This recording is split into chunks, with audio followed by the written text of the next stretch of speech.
Hello, everyone, and welcome to the Learning and Development Podcast sponsored by InfoPro Learning.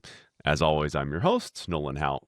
We've got a very special guest with us today, Dr. Carl Binder. He's the CEO of the Performance Thinking Network, who's crafted the famous 6 boxes model. Maybe you've heard of that. Carl's a prolific author and speaker. He's won several awards from organizations like the American Psychological Association, International Society for Performance Improvement, Organizational Behavioral Management Network, and so many other things. But today, what we really want to talk with Carl about is something he had posted in ATD a little bit ago, and about a year or so ago, but has become really, really popular. And it's this conversation around our obsession over things like skills and competencies, when really the focus ought to be on the work outputs. So we're really excited to get into it. Carl, thank you for joining us and welcome to the podcast. Thank you, Nolan. I think this is going to be fun. I'm looking forward to it. So before we get into the talking points, I really want to learn a little bit about your origin story, if you would. Like, how did you get into this field in the beginning? I know you have a really interesting, entry point into it. So I'd love to learn about that. Okay. I'll try to keep it short, although I can blather on. But so I was a philosophy student in college because I thought I wanted to help young people as a professor think clearly. And so I was in a doctoral program for a year. I decided real quick I didn't want to do that. And somebody had introduced to me a book, Walden 2, by a man, B.F. Skinner, that I didn't know about. And this was the late 60s, okay? Long time ago. And I was appalled. I thought, oh my God, all these behaviorist things about, he thinks we're automatons and stuff. And then I was fortunate because I had a history professor whose wife was a behavior therapy doctoral student. And she said, you might want to reread that book. So I reread it and I got very excited because what I saw was that Skinner had created essentially a natural science of behavior, which if we applied it, we could affect education, therapy, management, you name it. So I wrote him a fan letter at Harvard. I just wrote a fan letter. And 2 weeks later, I got a letter back from him, which blew my mind. And he said, well, I'm kind of at the end of my career now. I don't have any graduate students. I don't have a lab. But what he said, last sentence was really cool. He said, but stay in touch if you're still interested, because perhaps a place could be found for you for graduate work without too much of a waste of time. And I subsequently learned that he had no tolerance for academic politics. Okay. So I went to a doctoral program for a year in philosophy and decided, nope, that's not it. So I got a ride basically from Indiana to Cambridge, Massachusetts. I found his door. I knocked on it. He was there. And he talked to me for an hour, which blew my mind. And so then he said, have you ever thought about applying here? And I said, well, Harvard, not really, Yeah. So then he introduced me all to the senior kind of professors who were, controlled things. And I applied, and he let me in. Wow. So I got to study with him for a couple of years. And then when I finished my coursework, I was interested in people, not an animal lab, not basic research. Right.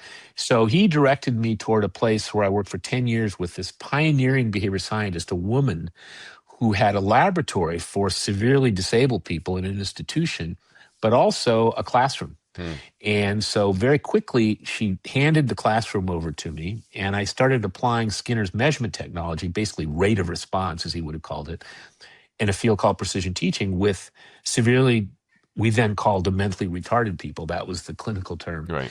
And the thing about that is, if you don't design instruction effectively for those folks, they don't learn. They're not like us who can deal with crappy instruction. So I spent 10 years doing that research and training teachers and starting to speak and starting to be kind of a junior thought leader guy. And then I had a mentor, and the core concept was fluency. The notion that you need to be quick and accurate at whatever it is you're doing. If you're that masterful performance has a time dimension, in other words. So I had a mentor who said, I want you to take what we've learned in business. So I didn't know anything about business, but I started poking around, and I connected up with sales performance, which is an area where fluent verbal behavior is really important. Yeah. So we developed a methodology there that knocked the tops off of traditional sales product knowledge training. And we actually created a company called Product Knowledge Systems. And in that context, I started to become aware that there's a lot more about performance than just skills, Hmm. that you can do a fantastic job of training, but if you don't have clear expectations on the job, if you're not getting feedback, if you don't have the right tools, et cetera, et cetera, et cetera, it's not going to make much difference. And I made contact with Tom Gilbert, who was kind of a big thought leader, who wrote a book in '78 called Human Competence, which is actually still taught in some grad Hmm. schools. And he had a lot of ideas, but his two big ideas that I pulled from it, one was the behavior engineering model. And it was a framework with 6 cells in it that defined all the variables that affect human behavior. But it was language which our clients kind of like, what does that mean Yeah, again? yeah. So I tweaked that for a few years, and that led to what you described, the 6 boxes model, which is plain English, user tested, people love it. But the most important part was actually that Tom said, behavior is costly. What Yeah. we care about is what he called accomplishments, the valuable products of behavior, because that's where the value is. So the field of performance improvement emerged from that. And the organization, the International Society for Performance Improvement, ISPI, emerged from that. And I got involved in that in the mid 80s. Hmm. And first was the fluency based instruction stuff, but then the 6 boxes model, and then we got really clear that if you're going to change performance, it's a heck of a lot better if you can focus on the products, as you said, what we call work output. Right. Because, it's just like competencies and skills. Well, that's great, but which ones? How do we Hmm. figure that out? Whereas if you say, I need you to produce a widget or a proposal or a closed deal Right. or a recommendation or a decision, if I know what the thing is, then I can say, oh, well, let's do task analysis and figure out what the behavior is for producing that thing. Or we can observe competent performers and say, oh, that's what they do. Or we can even find superstars and extract what Gilbert called their exemplary behavior, the tricks that they've learned that make them superstars for producing whatever that thing Hmm. is. So I worked hard on that for quite a few years. But again, the field of performance improvement had a lot of jargon in it and a lot of complexity that, you talk to experienced people in that field and they pull out their different models and Yeah. stuff, but it's kind of hard to replicate. And it's also kind of hard to communicate with ordinary business people who don't frankly care about our jargon that much, right? So I kind of plain English that too with my colleagues. So we got the 6 boxes and then we had the performance chain. And what we said was, um, what's performance? Performance is behavior, of course, that produces valuable work outputs or accomplishments that are valuable to the extent they contribute to organizational or societal results. So that led to a logic, because whether I'm doing training or performance improvement or process work or hiring or whatever it is, if I start out with the outputs and I say, why, well, sure, these important. They do contribute to organizational results. Hmm. What are those results? Oh, okay. And then we work backwards to the behavior and we figure out what that behavior is. And then we apply the 6 boxes. We got this very straightforward systemic approach that you can apply at any level of detail. So that's probably enough of my blather, but that's how the sort of logic of this went. Yeah, well, that is absolutely fascinating. And for those that don't know, a letter is something that you write by hand, put into an envelope, and mail. So It's true. I know. I just The want to bummer get that about out of the way in case somebody doesn't know. the bummer about that, Nolan, is that this was the 60s. We didn't have word processors. So I hand scribbled this thing and I typed it on my typewriter and then I sent it to Dr. Skinner. So I don't either have the scribbled note Oh, nor shoot. the one copy of the thing I But sent him. So I don't have a clue quite what I said, but of course I've got on my wall the copies of his letters back to me. So. so you know what's really interesting is when you talk about the outputs. I've been kind of hearing there's this guy Andrew, I forget I think it's Barry, um, who's been trying to connect and been a little bit successful in connecting OKRs. You know what OKRs are? Have you? Um, I do. yeah, like Hmm. connecting OKRs to learning and Yep. saying, if we can connect learning Hmm. activities to Yep. OKRs, then that solves the problem because it's a very It similar helps. concept because it's this idea that if your organization values Hmm. OKRs, which they, the organization has told you what they value by making Yep. them OKR. They've said this is the Hmm. biggest key results we need out of you this quarter. So there's no Right. debate on what does this person need to learn. They need to learn whatever it needs to do to get them to do the result. Is Yeah, kind of the sort of. thought. So Yeah. it's interesting that there's a little bit of tangential relationship there. But my question, I think, really comes down to, and as we get into it, I think you're help me understand, is the big difference, because there's a big conversation about skills and competencies and why those are important Hmm. now, right? And everybody's moving to this skills based organization, Right. and they're saying that it is a predictor of performance. Hmm. How does that differ than what you're saying, if at all? Because I Okay. thought I might have heard you say, well, okay, performance, work output, is what we want. Now, we may Hmm. have to influence their skills to do that, which would mean it is a predictor. Among other things. Yeah. Right. Well, so first of all, let me make a comment about OKRs because I wrote a blog about that a while Oh, yeah, ago. please. OKRs go way back. They go Yeah. back to like Intel in the early days, and then kind of got resurfaced through Google in the last few years, and people talk about them. But if you go online and you look for examples, some of them are pretty darn fuzzy. They will talk about outcomes. I think outcomes is what O means, and it doesn't. And key results. Objective. Yeah. Objectives, that's right. Objectives and key results. But sometimes either or both of those things are a little bit fuzzy as to what they Mm, really mean. mm. So, like with anything, if you do it crisply and well, Yeah. then you're right. It's a Yeah. very clear thing. Well, what we said is, looking at it through my framework of behavior that produces outputs that contribute to organizational results, which means there's two separate things there. There's not just a result, which might be a widget or revenues, it's the widgets that contribute to revenues. So those are two Yeah. things. Yeah. If you translate OKRs into the way we think about it, I would say, what is the output Yeah. and what is the business result to which it Right. Got it. Yeah. contributes? Yeah. Yeah. If you get it that crisp, Right. then you can go from the output back to the behavior needed. Yeah. So that's one bit. But another response is, if you the challenge I have with competencies and skills based is, first of all, competencies are quite vague and they tend to be rather subjective. So my stupid example is, well, are you a 3 or a 4 on strategic thinking? Right. And my really smart ass comment is, yeah, well, it depends on whether I got in a fight with my spouse this morning or not, or had my cup of coffee. It's very subjective.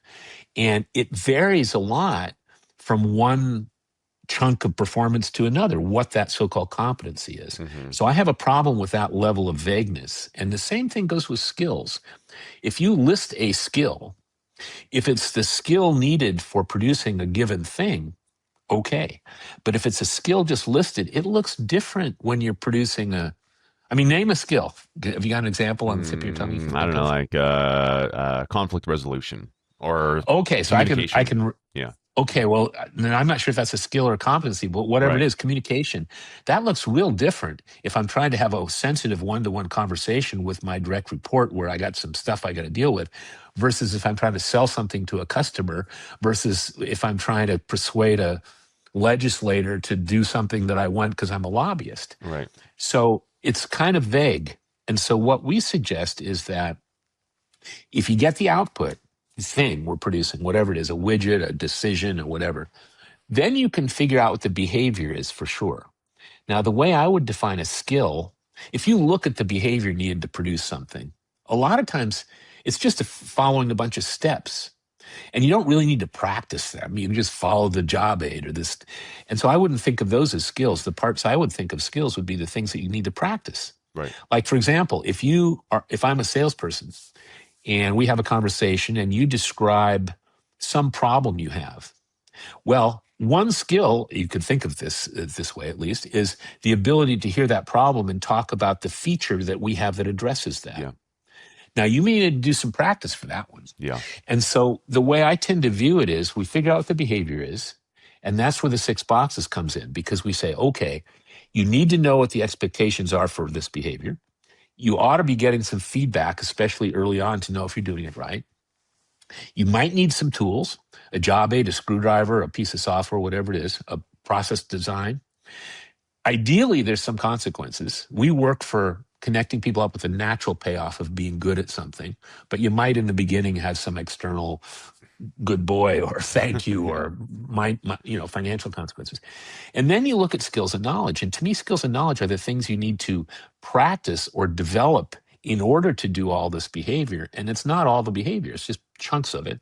And then you look at selection and assignment, which is how we match people up to jobs and tasks. And then you say, what are their motives? Because we want to be sure everything is presented to them in a way that aligns with their values and what they care about. To me, in that context, skills gets down to a fairly precisely defined thing, which are the things you need to practice as part of this behavior for producing this widget or decision. Mm. So I can track that sucker and we can do an analysis that probably will come out more or less the same. But if I ask three people, what skills do you need to sell a widget? It'll get awfully vague. It'll be Right. hard to pin down.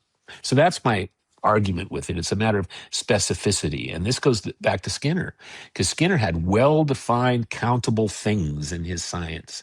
And we can count outputs and we can define whether behavior is occurring properly or not to produce them. So, but if we're using it as a predictor, right, to say, um, Predictor. Nolan has, because that's kind of the I don't know, the holy grail, right, of skills is like, if I ask Nolan to do job A, I should be able to Mhm. predict whether he can do it or not based off of the skills that he has. Obviously, this is mostly related to hiring, but also in career mobility Yeah. is how it's being applied Yeah. today. That's like okay, um, and if I can say that that skill is a predictor of performance, then if I can improve the skill, I can improve the performance, right? So that's kind of the what they're using as Right. the predictor. So that's what they're Yeah. trying to. So they're saying, if I do this, I can get that. So if we flip it and we say, okay, let's look at it from the paradigm of work output. What Hmm. is it that, and we look specifically in kind of the realm of L&D, if we're not Hmm. gonna focus on the skill, what Hmm. are we gonna focus on improving? Well, I wish I could share a graphic with you, but I could probably explain it. Because one of the things that we've developed is if we're talking about roles or Yeah. individuals, we're talking about processes, it's a different deal. But let's talk about developing individuals or hiring them for that matter. I can have a conversation with you in which I first say, okay, who do you deliver value to? Your boss, your peers, the public, all Yeah. those. Then we go one at a time and we say, what are the things you deliver to these people? They Hmm. might be documents, they might be widgets, they might be recommendations or decisions, but they're outputs. Yep. And I can create a single page or a single PowerPoint slide that has your complete job listed on that in terms of outputs. Yeah. So first of all, most people have never seen that before. And when Right. they do, it blows their minds. They say, Yeah. holy cow, that's my whole job. Yeah. If I can do that, then I can, for example, do, and that article you mentioned from TD Magazine goes through all of these bits, but then I can, for example, have a hiring interview where I can build behavioral interview questions about some of these outputs. Have you ever created a strategic plan for your team before? Mm. Well, tell me about it. Or I can Right. give you something like I can say, here's a Right. procedure document, fix it. And so I can take outputs and use them both to drive conversations and also little tests. Yep. I can then onboard people by saying, what are the things you got to be up to speed on producing first day, first Yeah. week, we hired you for it, first month, over the, maybe only the things you do quarterly, maybe you do a quarterly report. So we'll wait on that one for a while.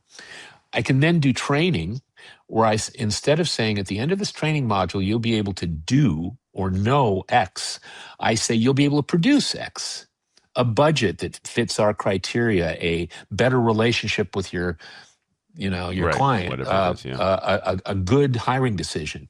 So, and once I define the outputs, then doing the instructional design work for the program is a heck of a lot easier because, man, when you got it. The person, at the end of the thing, you don't say, well, kind of looks like I can do this stuff properly. No, you say, were you able to produce one of these or not? Yeah, to me that sounds a lot easier, right? It In is. my mind, it always has seemed a bit tough and fuzzy to try to connect one all the way to the end, but Mhm. not having to go so far away Yep. from the business measurement, right? Because Hmm. that's one side. And then from the measurement comes a work output or whatever, Yep. there's a Absolutely. value attached to the work output.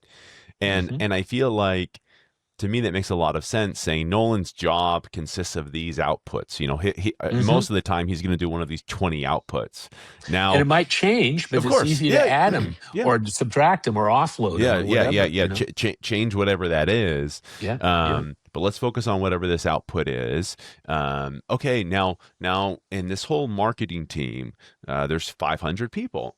Well, okay, who's good at which output? Let's just make sure that Hmm. we have a training design to improve those outputs that make the most money for Right. our organization and drive those. Or where there's Versus, gaps where right, people are right, just not producing very good right, ones, right. Versus saying something like, my entire organization needs communication skills. So let's have everybody learn a communication skill. Good Like, luck on yeah, yeah, that yeah. one. Like to me, I can follow that logic to money faster, which is what I'm most interested in. I agree. And I don't want to be a cynic here, but I think there's a whole emperor has no clothes thing going on to me in a lot of L&D work, which is everybody accepts competency-based approach or whatever because nobody knows any different. This accomplishment-based thing is not something most of us have been turned on to. And it's also a lot more challenging in the beginning. Because if I like interviewed a person to try to define their jobs, guaranteed they're going to tell me about their behavior. Yeah, Like I do a lot of planning, and I say, okay, great, but what do you produce? Oh, we produce a team plan or whatever. yeah, So you have to push people to understand what you're talking about because we don't normally. I mean, I used to think it was because we were training people, but now I think it's because we're humans. Because if you think about it, if you get all kind of funky and archaeological about it, and you say, well, let's go back to primitive humans in villages. We can define things like a antelope carcass in the middle of the village and a new sword or whatever it was. But once you get to stuff like decisions or relationships or recommendations or suggestions, we're not used to thinking about those as things. yeah, But I can define what one is. And a missing piece that we haven't mentioned, but it's important, I think, to mention, is once you have the outputs, then you say, what makes a good one? Whether it's a document or a widget or whatever. yeah. And there may be a timeliness factor. There may be how it's written. There may be, you have kind of any burrs on the edge of the piece of metal, whatever it is. But if you know what the good one is, then you can easily measure it. And usually those criteria are connected up to the organization's results, which might be money, but they might also be safety or Right, regulatory compliance or employee engagement right. or you name it. And so it all hangs together if you anchor it to these things, these work outputs or accomplishments that we can define pretty concretely. Yeah, and I almost, when you talked about, I have 10 outputs that are important to my job. Mhm. I know that there's always this rub, and the rub exists in skills framework as well, right? Having an L&D or HR, whoever's doing it in the org, go to the head of marketing, who's, let's say, at the very top, describe what skills are required for somebody four rungs below them. Good luck. You know what I Hmm. mean? That they're saying, well, It's not gosh, going I don't doesn't really, work. I don't really know because I haven't Hmm. had that job in forever. And that job looks a lot different. So I'll pass it on to this person who then passes it on to this Yes. person. But then let's assume, so that's one sticky point. I know that the friction point that definitely exists, but I feel like that sticking point is even more sticky in this situation because you're now saying, because it'd be almost nearly impossible for L&D to measure what is a good work output without No, talking to the business. fair enough. I would assume, right? Well, Like, and so that then becomes the onus of, and I think I've been talking to so many L&D pros recently, and the number one thing I hear consistently across the board is we have to become performance consultants. Like, that is like yeah, that's what I performance. teach Yeah, people. performance That's right. consulting is the thing, and as I'm Mhm. talking and as we're going through this, I realize that's probably the easiest path to it, is actually, have this framework to say, okay, listen, here's this output. How do we get Mhm. somebody to create a better? How do you know what a good Yep. output is? How do you know what value? What does Mhm. this widget look like that's good? What does it look like that's bad? Now, how can I? Then it's up to me to figure out how can I get more people to produce this good output. Yes, although one of the things I always teach, a couple of things. You asked really good questions and raised really good Thank you. things. The trouble is, I want to unpack a whole bunch of them, but let me try to make just 2 points. One of them is, the- I suggest, especially, I've watched this in growing organizations that go from small startups or small companies to bigger ones. And I think of performance infrastructure as involving two things: well-defined roles. Hmm. So people who have a given job title more or less do the same stuff. They don't just, the first people do everything and then they hire more people to do Yeah. everything and it's a mess. So you need to build that fairly carefully. And then you also need to define your processes fairly carefully. And using this outputs perspective on processes are just a series of steps, each step of which produces something, some output that gets passed on to the next step. Now, in a process, it's easier to find what a good one is because a lot of it has to do with what the next person in Right. line or what It's the going to next step receive. needs Yeah. of it, right? But what I always say to people is you need to talk to the performers. If I'm going to try to define, if I go into a company and they've got 500 people in a job title, I'll typically say, can you give me 5 to 10 of your good performers that I can interview? And if you got any superstars that are like way better than anybody else, let me talk to them too. And so what we do is we do one of these performance maps where we actually ask them what their outputs are. And then let's say, and by about 5 or 6 interviews, typically, unless the job is a mess and it's Hmm. all over the place, we've got a pretty clear picture. There may be some individual differences because he works in New Jersey and she works in whatever it is. But pretty much we say, okay, the core of this job, we can build a job profile, which is the outputs, the criteria, and Hmm. how they contribute. So that's the first thing I would say. I don't want people making stuff up. Yeah. I want them to find out from the performers. And as you pointed out, even a manager who used to do this until 6 months ago, that manager is pretty far from it, really. Yeah. So I want to talk to the managers about a lot of stuff, but ultimately I want to talk to the Mm. performers about the Yeah. That's a performance. good point. And then in terms of criteria, that's usually an ongoing conversation because criteria are the hardest part. You can do a pretty good job with it. You can say, well, it has to be done by the end of the day, and we want it to be easy to read. That means short, active sentences, and we want it to follow the format that we use as a template around here. And maybe there's a couple of other things. But if this is an active, continuous improvement thing and we're paying attention, we'll probably discover over some period of time additional fine points about what makes for a good one. Hmm. And as long as the job description or the process is moderately stable, we've got time for that. If everybody's paying attention, we get better at the criteria. So that Yeah. anyway, I does that make really, sense? yeah, and I like the idea because I feel like so at InfoPro we're a consulting company, right? And so we're brought in to solve problems 2 or 3 people down the line, right? It's the head of sales who has a problem Right. with the salesperson. Or maybe Yeah. and that salesperson, but that head of sales goes to maybe L&D. Hmm. L&D then comes to us. So we're trying Right. to please L&D, who's trying to please the head of sales, but the actual training is for this Yeah. person who doesn't even really, we don't Right. really engage with, but You got to talk to them. but that is the most important part. And actually I agree. it's the easiest path because those people inherently want to talk to you. Yeah, they do. Yeah. Yeah, but there's a myth in there, by the way. I hate to Okay. interrupt, but Yeah. a lot of people say in sales, especially because I did a lot of sales Okay. enablement work for a long time, and they say, "Well, the really good ones won't tell you their stuff." BS. Yeah. If I Yeah. go in and say, "I really am trying to learn about your job here. Can you tell me stuff?"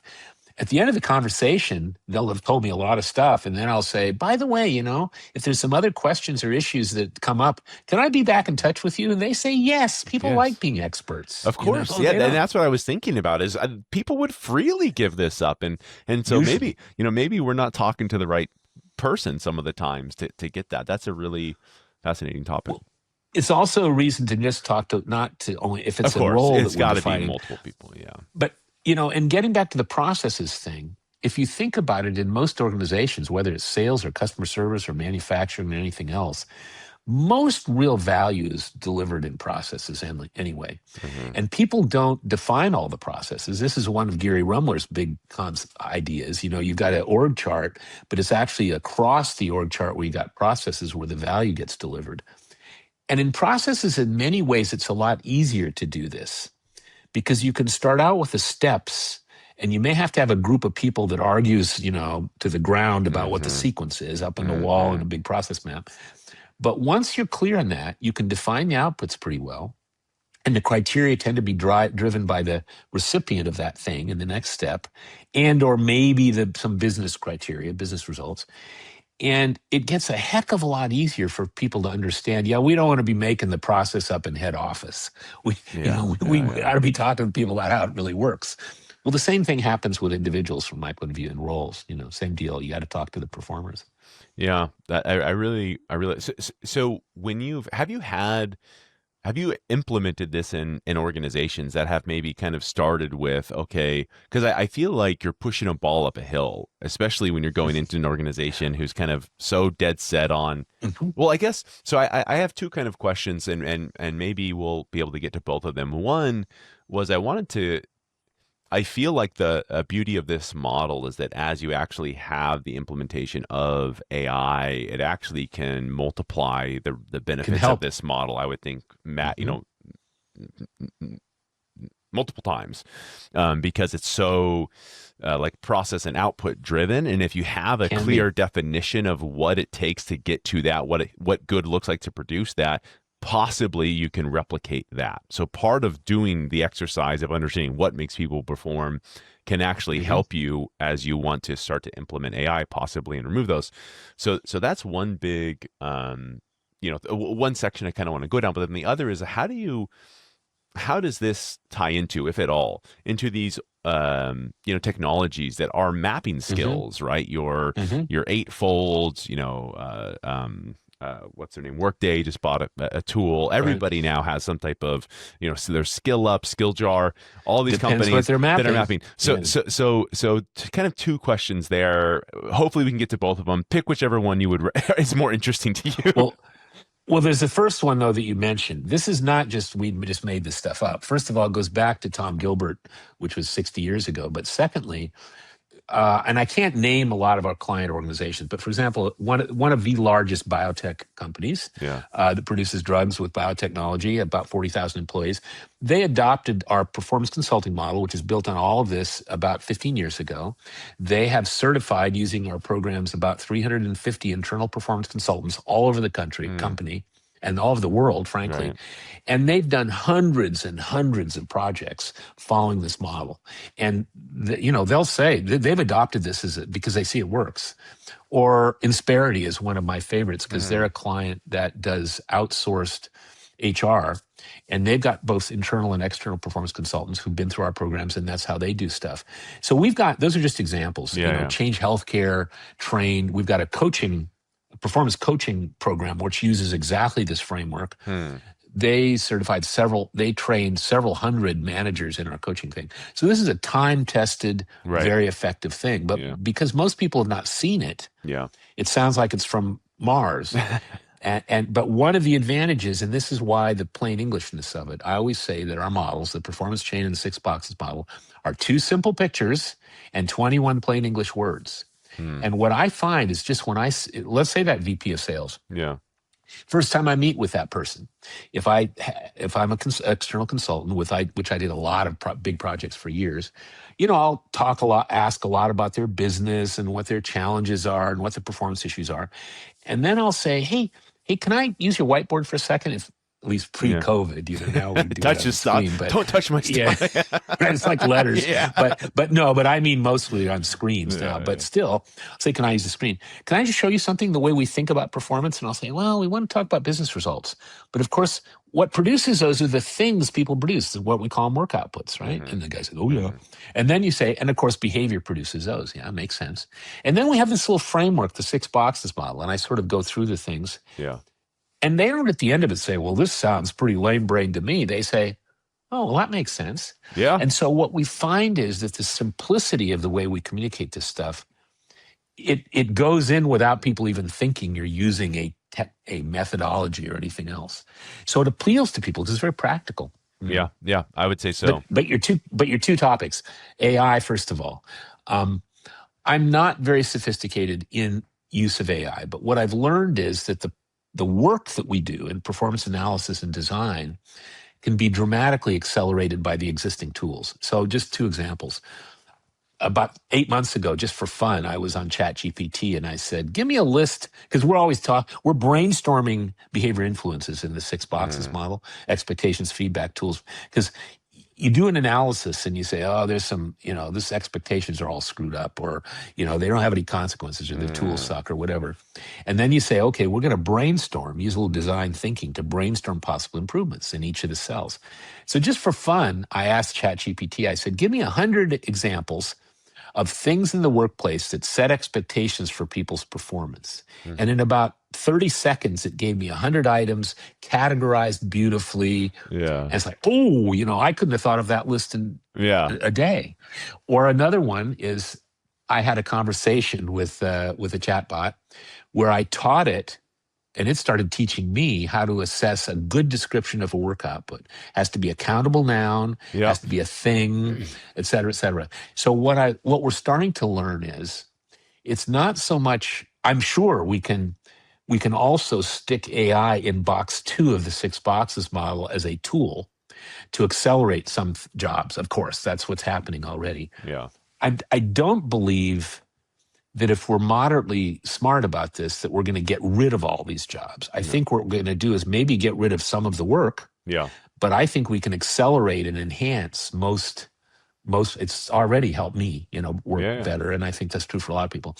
But what I do know for sure is that this performance analysis process can be accelerated pretty dramatically once we teach our little AI tools some things. yeah. I mean, not just internally, but I think as the output of it, if you just referenced that one example of you should, you could, if you're an L&D, and again, you're kind of putting on your performance consulting hat, Yeah.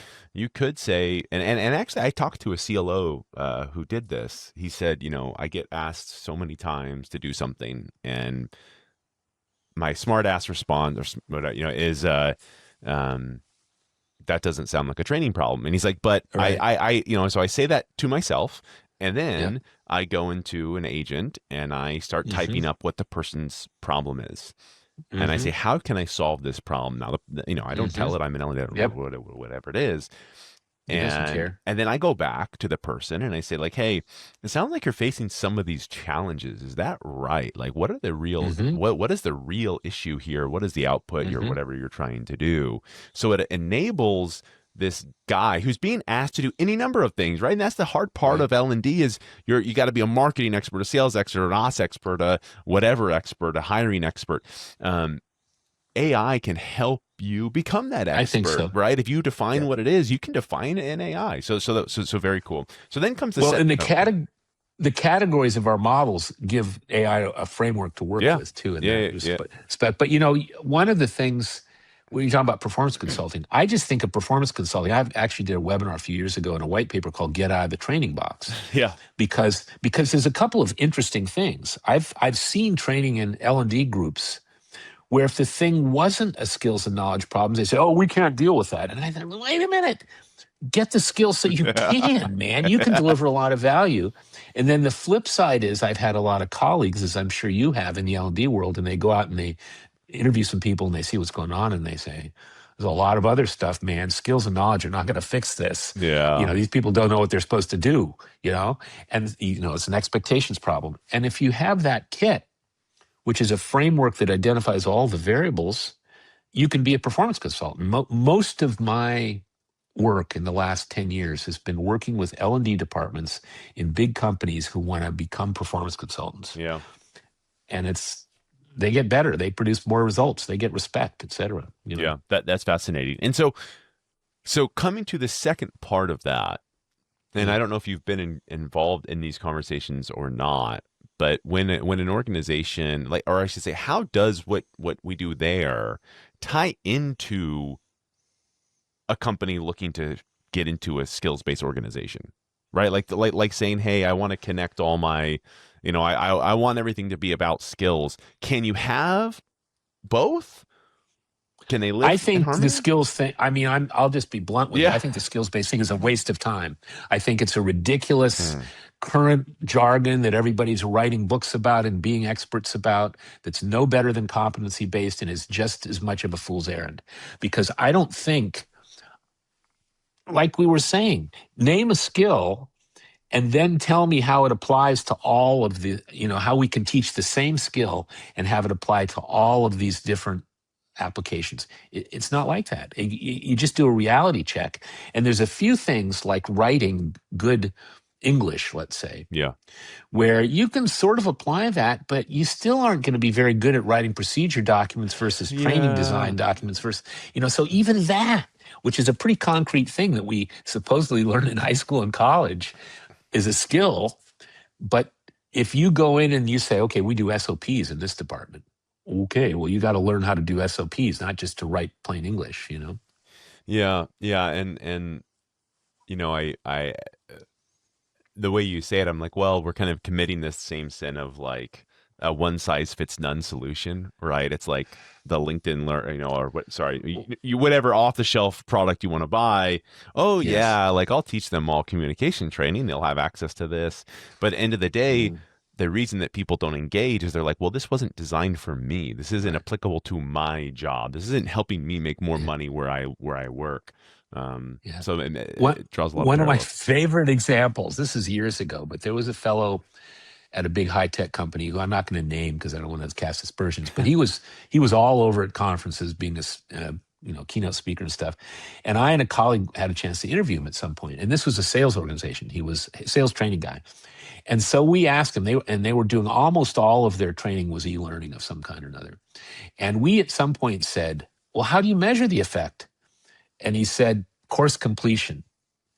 So first of all, that's butts and seats. That has Yeah. nothing to do with performance. But Yeah. secondly, we said, like, how's it going? He says, well, we get about 40% of the people complete the courses. Yeah.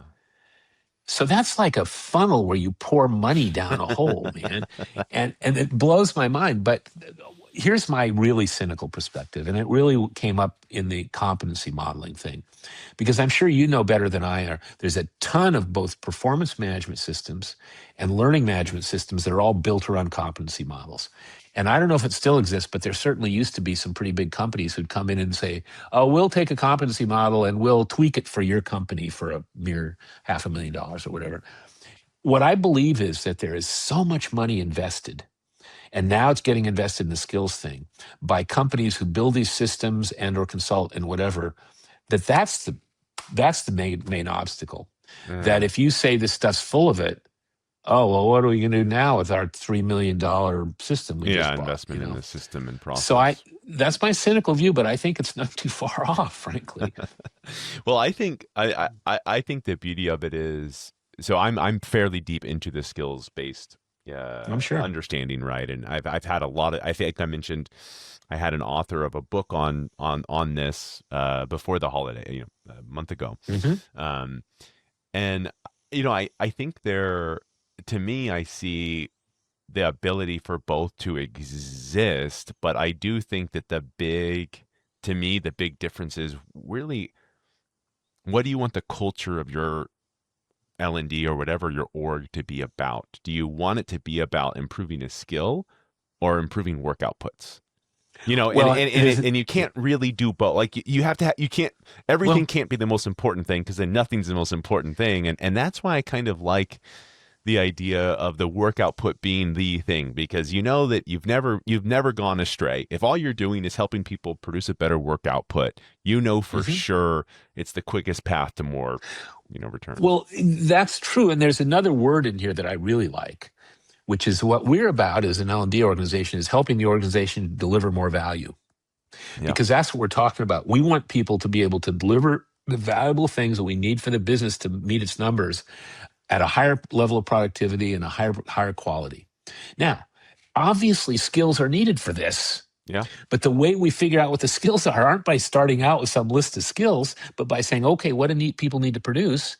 And then let's back up from that. Oh, they need to know how to write just to use my example from a minute ago, SOP is the way we do it around here. Mm-hmm. And we can create a job aid and some practice activities that'll get people up to speed real fast on that and impress the heck out of people. But let's not try to invent that before we know what their writing skills are supposed to be for. You know what Mm-hmm. I mean? Yeah, yeah, totally. So I highly value excellent instructional designers and skill developers, but it's the analysis part.